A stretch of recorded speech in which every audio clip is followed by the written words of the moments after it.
요한복음 18장이 되겠습니다. 요한복음 18장 1절부터 11절까지 한 목소리로 합독하시겠습니다.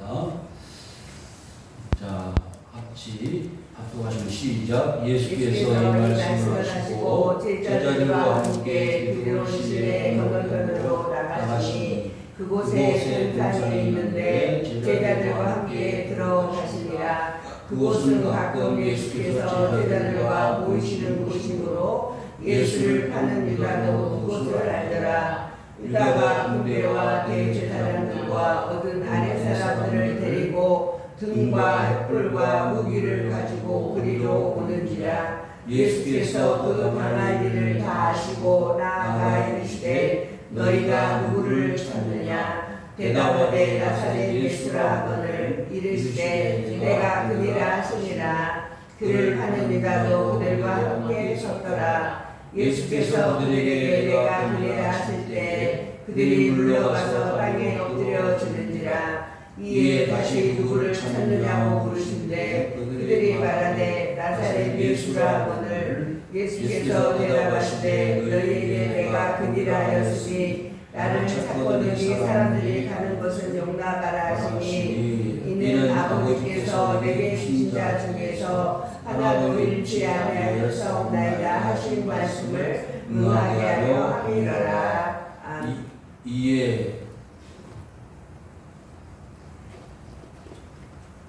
이에 시몬 베드로가 칼을 가졌는데 그것을 빼어 대제사장의 종을 쳐서 오른편 귀를 베어버리니 그 종의 이름은 말고라. 예수께서 베드로더러 이르시되 칼을 칼집에 꽂으라. 아버지께서 주신 잔을 내가 마시지 아니하겠느냐 하시니라. 아멘.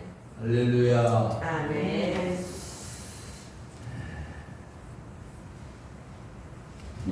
지금 전국이 장마권에서 많은 피해를 보고 있습니다. 우리 교회가 이런 어려움을 당한 분들을 위해서 기도하고 또 같이 마음을 하여 어려움을 잘 극복할 수 있으면 좋겠다 하는 마음을 가지게 됩니다. 예루살렘에 가면 모든 순례객들이 가장 주목하는 곳이 있다면 그것은 예루살렘 성전일 것입니다. 예루살렘 성전이 아름답게 서 있는데 신앙인이라면 기독교인이라면 그 예루살렘 성전을 한번 보는 게 아마 평생의 소원일 수도 있고 그것을 성취하기 위해서 아마 많은 애를 쓰는 분들도 계시라고 생각합니다. 그 예루살렘 성전에 가보게 되면 여러 많은 볼거리들이 있고 감동의 순간들이 있을 수 있지만 제가 오늘 이 예루살렘 성전을 중심으로 한 그 위치가 중요한 그 하나님의 뜻이 있다는 것을 말씀 속에서 깨닫고 여러분이 한번 소개해보고자 하는 마음을 가지고 말씀을 같이 나누도록 하겠습니다. 성전이 있는 바로 옆부분이 기드론 시내가 기드론 골짜기인데 이 기드론 골짜기가 가운데 있고 예루살렘 성전이 서쪽으로 있고요. 그러면 동편으로는 뭐가 있냐면 감람산이 있습니다. 지리적으로 잘 이해가 안 되지만 여러분들 그냥 그렇게 생각해 보세요. 한쪽은 성전이고 가운데는 기드론 골짜기고 동쪽 반대편에는 감람산이 있다. 이렇게 한번 머릿속에다 그림을 그리고 말씀을 한번 들어보십시오. 그래서 예수님께서 이제 마지막 그 제자들을 데리시고 어디로 가시냐면 겟세마네 동산으로 가시죠. 그런데 이 겟세마네 동산으로 가시기 위해서는 성전을 나와서 기드론 골짜기를 거쳐서 어디로? 겟세마네 동산으로 가시게 되는데 자 1절에 기드론 시내 건너편으로 나가시니 그곳에 동산이 있는데 제자들과 함께 들어가셨다 그랬습니다. 근데 이 기드론 시내에는요, 옛날부터 이 성전에서 사용되어진 모든 쓰레기들이 이 기드론 골짜기에 버려졌어요. 그러니까 이름 글자 그대로 더러운 것, 음침한 것, 그런 의미가 있습니다. 그리고 후에 이 예수님께서 다시 이 땅에 오실 때, 재림하실 때는 성전 중심으로 오신다. 그래서 주님 오실 때 가장 먼저 부활하기 위해서 이 기드론 시내에 지금 가보면 무덤들이 가득 차 있습니다. 왕의 무덤부터 시작해서 돈 있는 사람들이 땅을 사가지고 무덤을 만들어서 그 무덤에 안장되어 있는 그런 모양새를 가지고 있습니다. 자, 그런데 여러분, 이 예수님께서 겟세마네 동산에 뭐하러 가셨다고요? 기도하러 가셨단 말이죠. 가만히 생각을 해보니까 이 기드론 시내는 더러운 것이고 음침한 것이고 부정한 곳인데 그곳에 많은 사람들이 뭐하고 있다고요? 누워있다. 시체. 그래서 한쪽은 성전이고 한쪽은 주님이 불쌍한 영혼들을 건져내시고 구원하시기 위해서 기도하시는 곳이. 제가 그 겟세마네 동산 올라가 봤는데 예루살렘 성전이 내려다보여요. 근데 그 가운데가 뭐라고요? 기드론 골짜기라고 말이죠. 예수님은 이 겟세마네라는 뜻이 뭐라고 그랬죠? 기름을 짠다. 그 감람산이라는 것은 올리브산, 올리브 나무가 많이 있는데 그 올리브 나무에서 기름을 짜는 그 기구들이 있습니다. 그래서 기름을 짜듯이 예수님은 이스라엘의 모든 백성들을 위해서 뭐 하는 거예요? 기도하시는 거예요. 마치 뭘 짜듯이, 기름을 짜듯이. 지금 기드론 시내에 묻혀져 있는 저 불쌍한 영혼들의 희체, 영혼들을 위해서 어디에 들어가면 좋겠어요? 성전으로 들어가면 좋지 않겠습니까?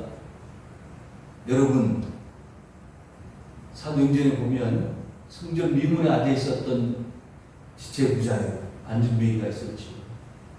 베드로와 그의 동력자들이 정한 시간에 기도하러 성전에 올라가는 가운데 그 장애자를 만났을 때 한 푼 주십시오. 도움을 요청했을 때 베드로가 뭐라 그러죠? 내게 은과 금은 얻거니와 내게 있는 것으로 너에게 주는데 나사렛 예수의 이름으로 일어나 걸어가. 자, 이와 같이 그 성전은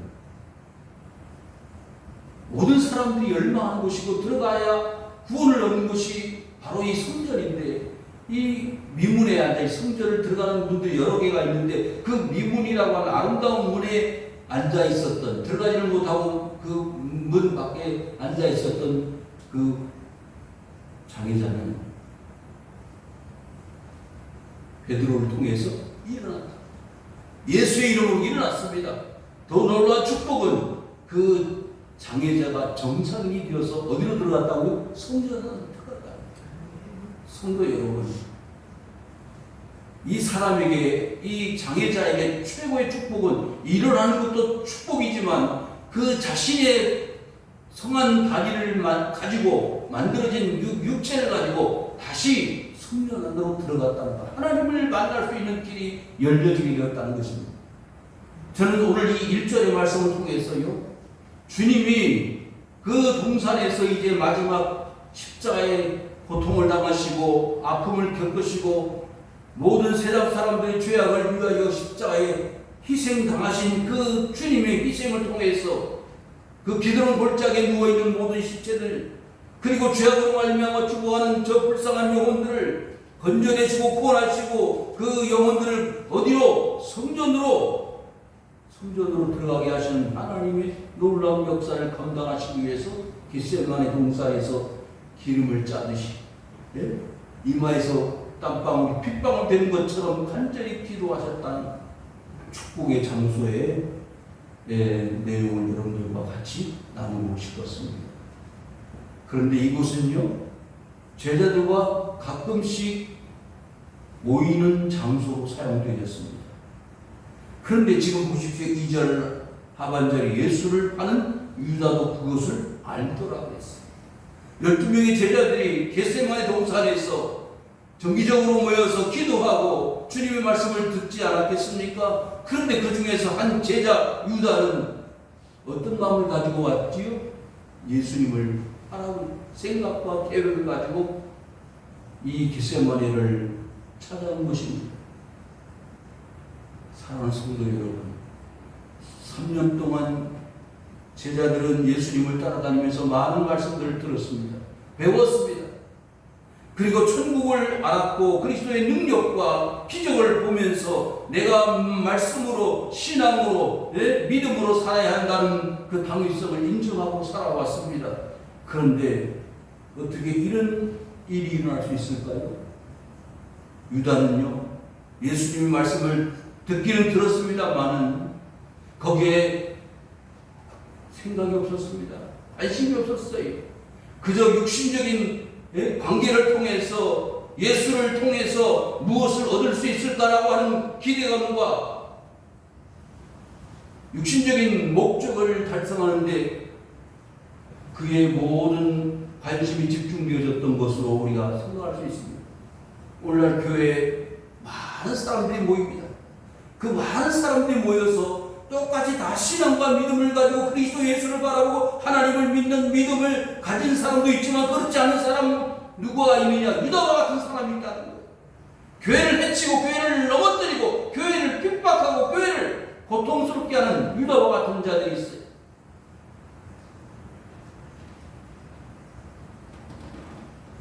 그러니까 예수님께서 제자들과 정기적으로 그 겟세마네 가셨을 때 유다도 따라다닌다. 신앙이라고 하는 것, 믿음이라는 게 무엇인지는 대충 알았을 거 아니겠어요? 오늘날 정기적으로 모이고 예배하고 주님을 섬기는 자들이 얼마나 많습니까? 형식적으로 신앙과 믿음을 가지고 사는 사람이 얼마나 많습니까? 그러나 그들의 중심 내용 속으로 들어가 보면 유다와 같이 예수님을 팔 생각이 없다고 보장할 수 있는 사람이 얼마나 있겠는가. 이것이 이제 마지막 예수님이 떠나가시는 그 마지막 순간에 제자들이 가지고 있었던 그 12명의 제자 가운데 한 사람이었던 유다가 가지고 있었던 마음이었다는 말이죠. 여러분, 3년 동안 예수님은 그 가른 유다에게 말씀을 가르쳤지만 어떻게 보면 실패. 예수님의 첫 번째 제자였던 베드로도 마지막 예수님을 모른다고 3번씩 부인했던 경험을 우리는 알고 있습니다. 신앙은요, 내 마음대로 되는 게 아니에요. 믿음은요, 우리 인간의 의지로 되는 게 아닌 것이다. 많이 교회를 다녔다고, 많이 훈련을 받았다고, 공부를 많이 했다고 그 결과로 신앙이 성장하고 믿음이 주어지는 것이 아니다 라는 사실을 여기서 배울 수가 있습니다. 예수를 파는 유다도 그것을 알고 있었다. 적어도 겟세마네라고 하는 곳에는 예수님이 제자들을 데리고 와서 교육을 하고 기도를 가르치셨던 그 장소가 바로 겟세마네였다는 걸 알고 있었어요. 더 놀라운 것은 그의 목적 달성을 위해서 수단 방법 가리지 않고 유다는 군대와 대제장들을 통해서 사람들을 데리고 왔습니다. 하인들을, 아랫사람들을 데리고 와서 이제 예수님을 잡아갈, 체포할 그런 상황을 만들었습니다. 그런데요, 등과 횃불과 무기를 가지고 갔다고 그랬어요. 여러분, 사사기서에 보면은 비슷한 의미의 단어들이 기억나시죠? 기도원의 300용사들이 가지고 나갔던 게 3가지가 있었는데 항아리와 횃불과 나팔 아닙니까? 똑같은 의미의 어떤 무기고 또 목적 달성을 위해서 기도원의 게릴라 작전을 위해서 그들이 가지고 나갔던 것은 사실상 무기라고 볼 수도 없는 것들이 아니었습니까? 항아리가 무슨 무기입니까? 횃불이 무슨 무기가 될 수 있겠어요? 뭐 불을 지르고 그런 데 사용할 수 있을지 모르겠습니다. 나팔, 전쟁을 할 때 나팔이 필요하긴 하지만 적군을 물리치는데 칼도 아니고 창도 아닌 나팔을 가지고 어떻게 싸울 수 있겠습니까? 거기에는 영적 의미가 들어있다고 우리는 생각할 수 있습니다. 항아리는요, 인간의 몫입니다. 인간의 고집이라는 거 아니겠어요? 그래서 인간의 고집과 육신을 깨뜨려 버리면 그 속에 뭐가 숨겨져 있었죠? 횃불이 있어요. 그건 하나님의 말씀이라. 하나님의 능력. 비록 300명의 기드온의 용사지만 미디안의 수많은 군사들 물리칠 수 있을 수 있었던 것은 뭐예요? 하나님의 능력입니다. 하나님의 권세입니다. 사람의 힘으로 그 미디안 군사를 물리치는 게 아니라 하나님의 말씀에 의해서 준비해서 가지고 간 것은 항아리 속에 숨겨놓았던 하나님의 말씀 능력이 아니겠습니까? 그리고 마지막으로 나팔이 있었다고 했죠. 나팔을 불었습니다. 하나님은 승리, 여호와 니시, 하나님은 우리의 승리가 되어주시고 깃발이 되어주신다는 거 아닙니까?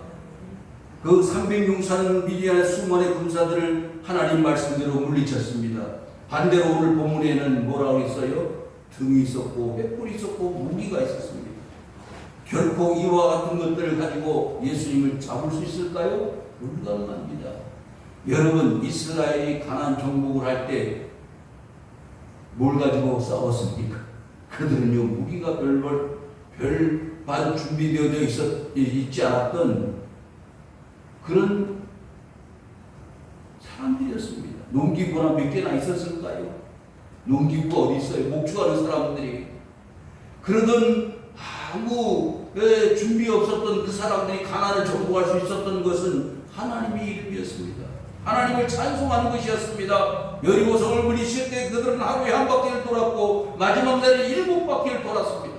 그리고 마지막에 기드온의 카리어라고 말씀해서 미디안 군사들을 물리쳤던 것처럼 하나님의 능력을 찬송할 때 그 여리고성이 무너지지 않았습니까? 여러분, 등이나 횃불이나 무기가 어떻게 예수님을 체포할 수 있겠습니까? 불가능합니다. 불은 그 캄캄한 밤중에 예수님을 찾아왔으니까 불이 등이 필요했겠죠. 그것을 더 밝게 하기 위해서 횃불을 들고 왔습니다. 다른 복음서에 보면 망치를 가지고 왔다고 했어요. 여러분, 예수님은 아무런 무기도 없고 그리고 사람을 해칠 수 있을 만큼의 어떤 마음도 없는 그런 분 아니십니까? 그런데 예수님을 잡기 위해서 망치를 가지고 왔다.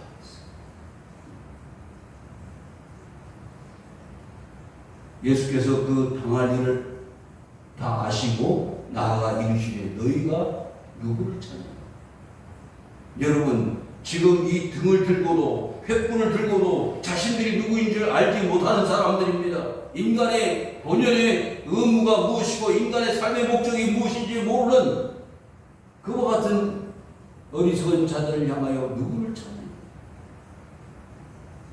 체포할 예수님을 찾는 게 목적이 아니라 인생의 구원자 되신 그리스도를 찾는 것이 우선 아니겠느냐. 그래서 예수님은 여러 차례 지금 이 유다와 그리고 로마의 군인들을 향해서 누구를 찾느냐고 재차 확인하시는 것입니다.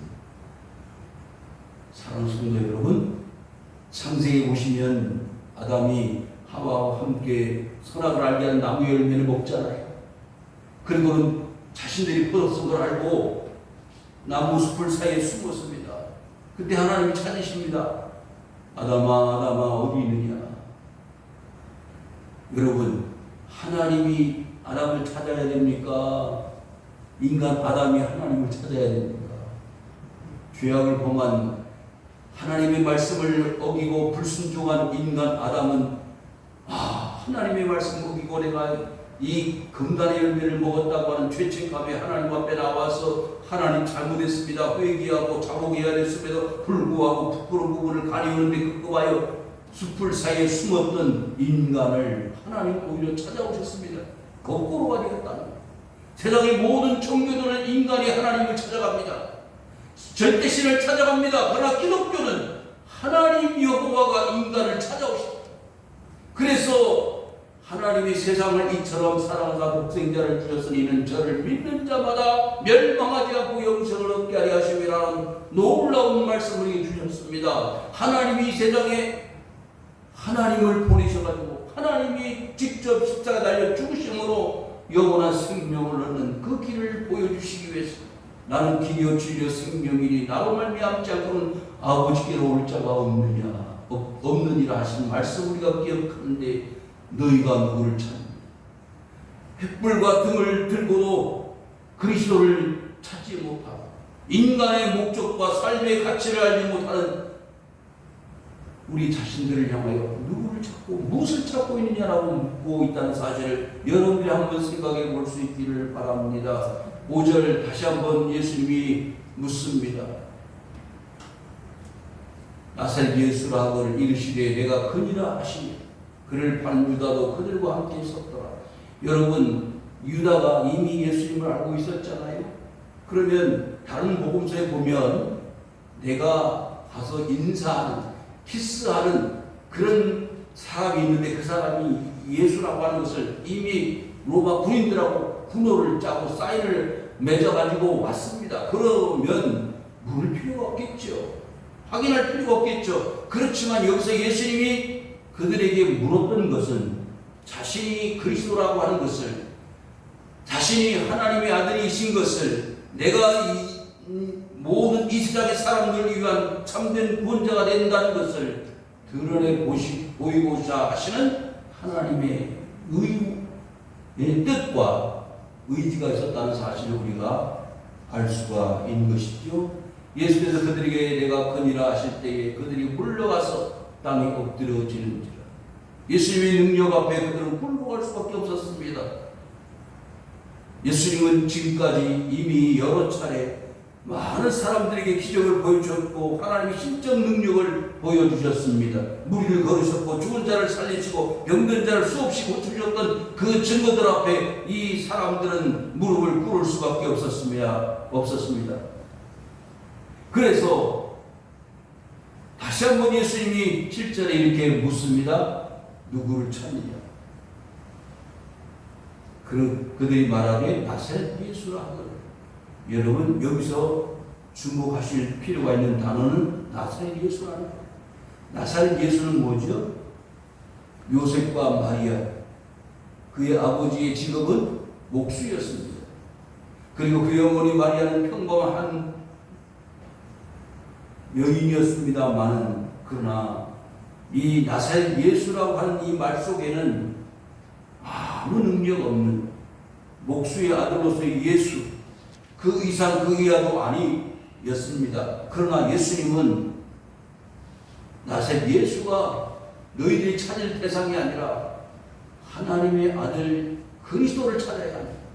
누구를 찾느냐라는 그 질문 속에는 나사렛 예수를 찾아온 너희들이 나를 찾는 것은 맞지만 내 속에 있는 목수의 아들 예수가 아닌 그리스도를 찾아. 그것이 너희들이 당신들이 살 길이다라는 사실을 묵시적으로 강조하고 있는 것입니다. 여러분 이 세상에 많은 사람들이 예수를 누구로 알고 있습니까? 마태복음 16장 16절에 베드로는 이렇게 고백했습니다. 주는 그리스도시요 살아계신 하나님의 아들입니다.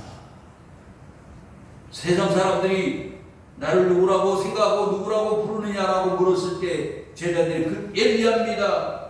선지자 중에 한 사람입니다. 라고 말했던 것과 같이 우리는 예수님을 이렇게도 저렇게도 이해할 수 있습니다. 세상 많은 사람들처럼 이 윤리교사, 도덕교사, 그리고 목수의 아들, 인간적 나사렛 예수로만 이해할 수 있습니다만은, 그러나 우리는 그 이상의 하나님의 아들로서의 그리스도를 이해할 수 있어야 합니다. 그래서 예수님은 재차 그들에게 누구를 찾느냐고 물으신 것입니다. 8절에 이렇게 말씀했습니다. 그 그리스도 예수, 나사렛 예수가 아닌 그리스도 예수가 내가 그니라 말씀하시고요. 나를 찾거든 이 사람들이 가는 것을 용납하라. 여러분 예수님은 두 가지 성품을 가지고 계신다고 그러죠. 하나는 신성이고 하나는 인성이다. 한 인간으로서의 예수님, 완전한 인간이고 완전한 하나님이신데 인간 성을 가지고 계셨던 이 인성을 가지고 계셨던 예수님은요, 이제 자신이 체포를 당하고 잡혀가면 제자들도 불이익을 당할까 하는 염려와 걱정으로 이 제자들이, 이 사람들이 가는 것을 용납을 해요. 나는 잡혀가도 무방하지만 이 제자들만큼은 풀어주고 용서하라는 그런 간곡한 부탁을 하고 있는 것이죠. 뿐만 아니라 이는 아버지께서 내게 주신 자 중에 하나도 잃지 아니하였사옵나이다 하신 말씀을 응하게, 그것을 하나님이 응답해 준다는 사실을 믿는 가운데서 제자들 한 사람도 빼앗기지 않고 다 하나님이 구원하신다는 사실을 여기서 보여주시고 있습니다. 사랑하는 성도 여러분, 지금 겟세마네 동산에서 간절히 기도하시는 그 예수님을 한번 묵상해 봅시다. 그리고 그 기드론 시내에 그 기드론 그 골짜기에 누워 있는 그 모든 시체들을 한번 생각해 봅시다. 하나님께서 구원하시기로 작정할 모든 사람들은 우리 주님의 기도의 대상이 되신다고 지난번에 말씀드리지 않았습니까? 우리가 어떤 노력이나 수고를 했기 때문에, 어떤 능력을 가지고 헌신을 많이 했기 때문에 주님께서 우리를 위해서 기도해 주시는 것이 아니라 하나님께서 구원하시기로 이미 창세전에 에베소 1장 4절에 약속하신 대로 이 세상 만들어지기 전에 우리는 구원을 할 자로 하나님이 정해놓으셨기 때문에 우리는 하나님 앞에 구원받을 자가 되기 때문에 하나님 우리를 위해서 기도하시고, 한 사람이라도 버린 자 없이 다 구원해 주실 줄 믿는 믿음으로 우리는 주님 앞으로 나가야 될 줄로 믿습니다.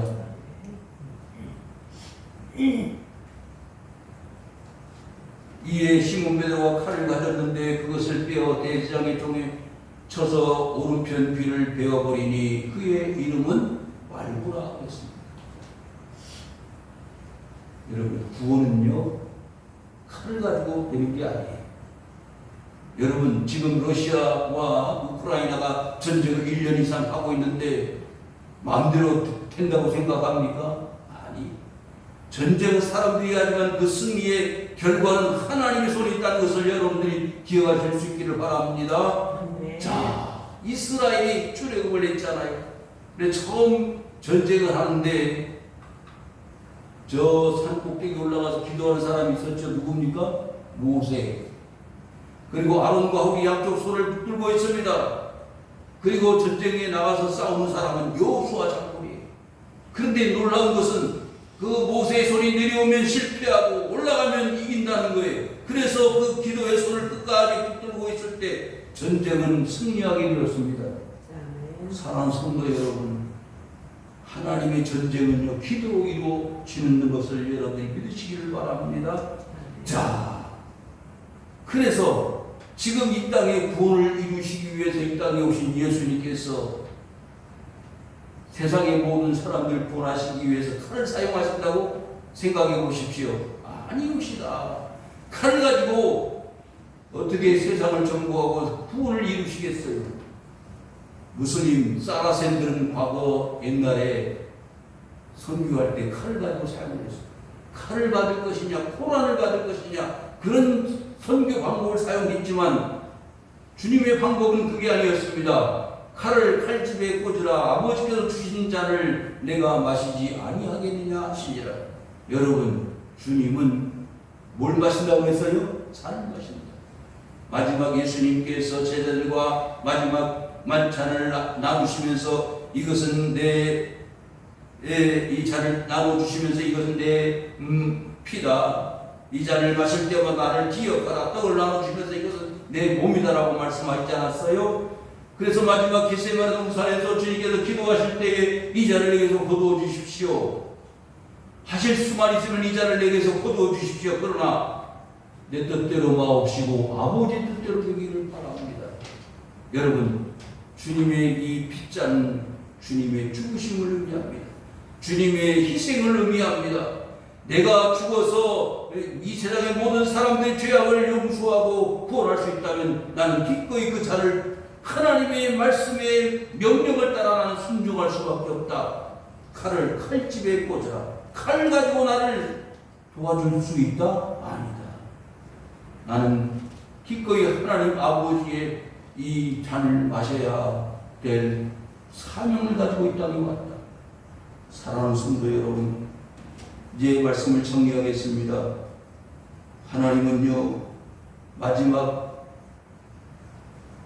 제자들의 배반 그리고 배신을 통해서 체포를 당하시고, 그리고 하나님이 구원의 역사를 이루되 무력으로 구원을 이루지 아니하십니다. 하나님의 구원은 사랑과 은혜와 그리고 모든 사람들을 대신하여 희생하시는 십자가의 은혜로 우리를 구원하신다는 것, 우리는 이 시간 기억해야 될 줄로 믿습니다. 이 세상의 모든 사람들이 아직도 그 길을 찾지 못하고 참된 구원과 참된 이 세상의 행복이 무엇임을 알지 못하는 자들에게 너희들이 당신들이 누구를 찾느냐 무엇을 찾느냐라고 물으실 때마다 우리는 이 말씀이 가슴에 울림이 되어져서 내가 과연 이 세상에 무엇을 찾고 있느냐, 행복을 찾느냐, 구원을 찾고 있느냐, 물질을 찾고 있느냐, 명예를 찾고 있느냐, 그 찾는 목적에 의해서 우리의 삶은 달라지게 될 것입니다. 그런데 오늘 주님께서 말씀하신 대로 한 사람이라도 놓치지 않고 다 구원함을 이루어 가시려고 하나님이 예수님의 그 고난의 빗자를 마시게 하시는 그 구원의 역사를 우리는 이해해야 합니다. 왜 주님이 나를 위해서 빗자를 마시고 십자가에 지시고 그 죽음을 맞이하셔야만 했던가를 우리는 기억해야 합니다. 그것만이 이 세상의 구원의 참된 도리를 깨닫고 하나님의 생명의 길로 가는 놀라운 주인공이 될 수 있으려고 믿습니다. 이 세상에 여러분들이 하나님의 구원함을 받아서 선택함을 받아서 이렇게 하나님 앞에 나와서 예배드리는 것은 여러분들 마음속에 이미 하나님의 영으로 성령으로 하나님의 구원받은 자에 대한 확신을 갖게 하시고 하나님 앞에 나와 예배를 드리는 것으로 하나님의 자녀가 되었다는 확신을 주시기 위해서 하나님이 우리를 부르셨다는 것을 여러분이 기억을 하시기를 바랍니다. 누가 나를 찾을 수 있겠는가? 세상에 권세 있는 사람들이, 명예 있는 사람들이, 돈 있는 사람들이 주님을 찾는 것이 아니라 그 뜻대로 부르심을 입은 자들이 주님을 찾는 것입니다. 하나님이 정해오신 하나님의 백성들이 하나님을 찾는 것입니다. 그와 같은 놀라운 축복의 주인공으로서 하나님 앞에 감사하며 주님 앞에 한 걸음 한 걸음 나가시는 성도님들 되시기를 주님의 이름으로 축원을 드립니다. 여호와 아버지 하나님 고맙습니다. 세상에서 가장 미련하고 어리석고 모자란 저희들을 부르셔서 하나님의 자녀가 되게 하시고 하나님의 긍휼하심과 보혈의 공로로 저희들을 보내주신 것 감사합니다. 아버지 하나님 이제 깨달았사오니 아버지 우리의 마음속에 아버지 하나님이 아무리 지혜가 있고 지식이 있고 깨달음이 있어도 그리스도 예수를 알지 못하는 어리석은 삶을 살아가는 세상의 많은 사람들처럼 되지 않고 그리스도의 의가 깨달아지고 그리스도의 복음이 깨달아지고 그리스도의 말씀이 깨달아지는 진정한 하나님의 사람 되어졌음을 감사를 드리며 아버지 우리 앞에 놓여있는 모든 생일을 온전히 주님 앞에 구별하여 드리는 주의 백성들이 되게 하옵소서. 감사를 드리며 이 모든 말씀을 예수 그리스도의 이름으로 간절히 기도하옵나이다. 아멘. 512장을 찬송을 하시겠습니다.